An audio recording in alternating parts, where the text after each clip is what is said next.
I just pulled Sunduk. Is she any good? How can I best use her? Let's find out. Hey guys, Rooster here. I'm about to tell you everything you need to know about Sunduk in under 7 minutes. Let's get into it. We'll quickly go over her stats and main skill before we dive into how best to use her. Here we have her stats page. Most notable is the high intelligence and low AGI. And here we have her main skill. In short, it basically just means that anytime any of our heroes take damage, there will be a 40% chance for either our hero with the highest attack stat to deal some attack damage, or our highest intelligence statted hero to heal our hero that's taken the most damage. The max times we can successfully do one of these each turn is 4. Note, we don't need all 3 of our heroes to take damage for a potential trigger. Each individual hit we take has a 40% chance to trigger one of these 2 effects. How do we best make use of Sunduk?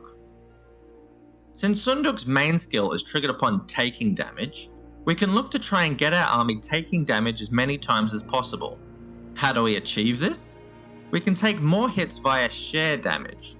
The 2 ways to achieve share damage is through a skill called Fellowship, which is a purple active skill that causes some damage reduction and for a hero to share 20% of the damage their allies take for a turn. Or, from a modern era unit some ranged vanguards have available to use called Heavy SPG.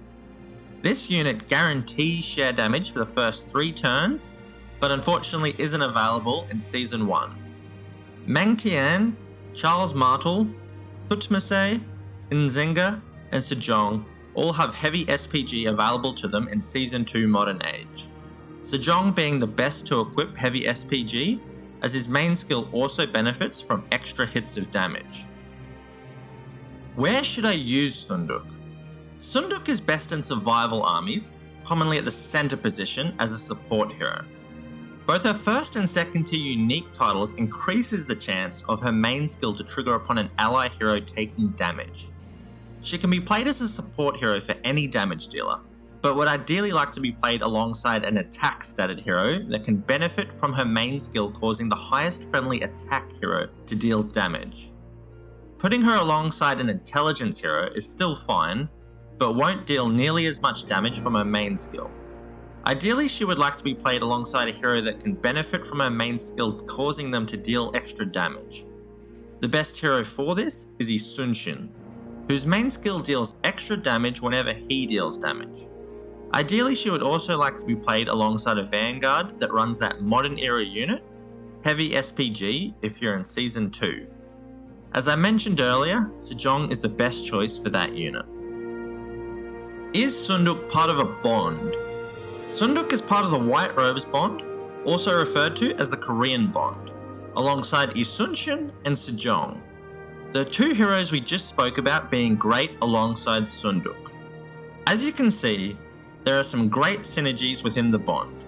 Plus, you get the bonus bond effect if you put the 3 heroes together. The bond is decent for a Season 1 bond, but lacks the power to compete at a high level in the current Season 2 meta. I'll be putting out a video for each bond, so be sure to check those out, and as always, I'll chuck the link to my White Robes Bond video in the description below once it's uploaded. How should I assign her stats? Sunduk is almost always spec'd to full intelligence. As for AGI, since she doesn't usually run many damage skills and her main skill is triggered upon taking damage, there's simply no reason to assign her any AGI points for PvP. What skills should I give Sunduk? Sunduk is a support hero. Whilst not unreasonable to give her an intelligence damage skill, she is generally given skills that help support her team and keep her captain nice and healthy so it can keep dealing prolonged damage. Her main skill doesn't offer any damage reduction, so skills like Fabius Tactics and Precision Strike are often run on her. Fabius Tactics reduces damage taken for 2 of our heroes, whilst Precision Strike reduces damage dealt by 2 opponent heroes.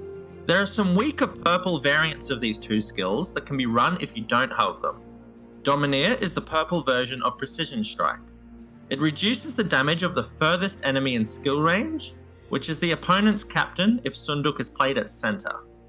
Unflappable is the purple version of Fabius Tactics, which would reduce damage coming in on Sunduk once triggered by receiving a debuff. Any heal skill can work on Seondeok to help keep your allies alive. In order of heal skill quality for Seondeok, we have Battle Ready, King's Ascension, Deterrent Defense, From the Front Line, and Preparing for Battle. Any of the purple heal skills can work too if you don't have these gold skills. Battery Recharge would be my preference if you are limited to purple heal skills.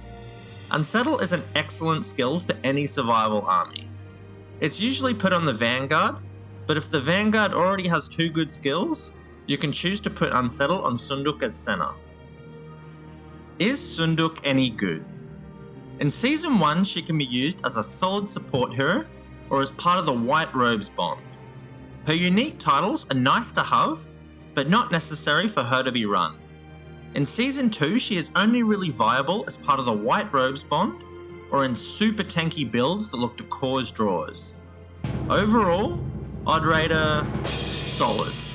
She's a solid support hero for both PvE and PvP, but isn't quite as strong as the top few heroes.